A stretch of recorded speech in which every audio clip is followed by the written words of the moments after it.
as a matter of course, the United States doesn't sell ballistic missiles, period. We do sell, the United States sells shorter range systems in the range of 300 some odd kilometers. Those are some of the systems that have been actively discussed about White House approvals for Ukraine.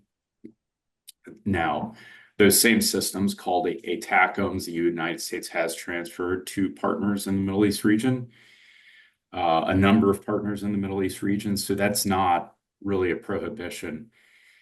I think where we are right now, and this hasn't fully been explored within the policy community, is the effect of Abraham Accord 2020 and the Abraham fundamentally changed a much more longer standing U.S. law toward weapon sales in the region called qualitative military edge.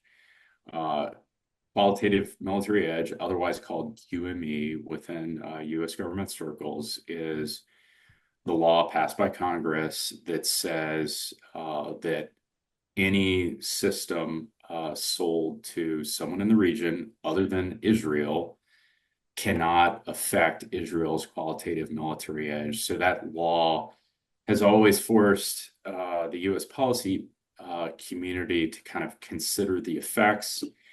This first, I think, publicly came into the public space during the Reagan administration.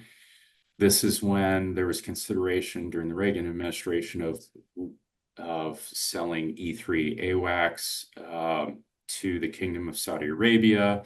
So that required some negotiation between the Reagan administration and the government of Israel before that sale could be concluded.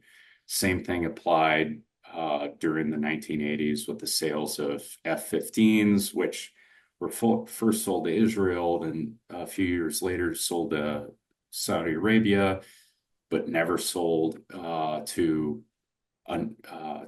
Egypt or UAE, for instance. F-16s were sold.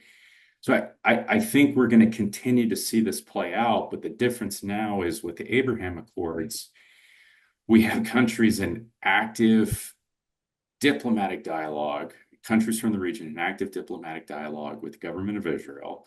We have Israeli defense companies selling systems and munitions to countries in the region, and Israel doesn't have this prohibition. So it doesn't have a QME prohibition. It just agrees to sell what makes sense and what the two countries agree to without the additional steps the U.S. applies to itself.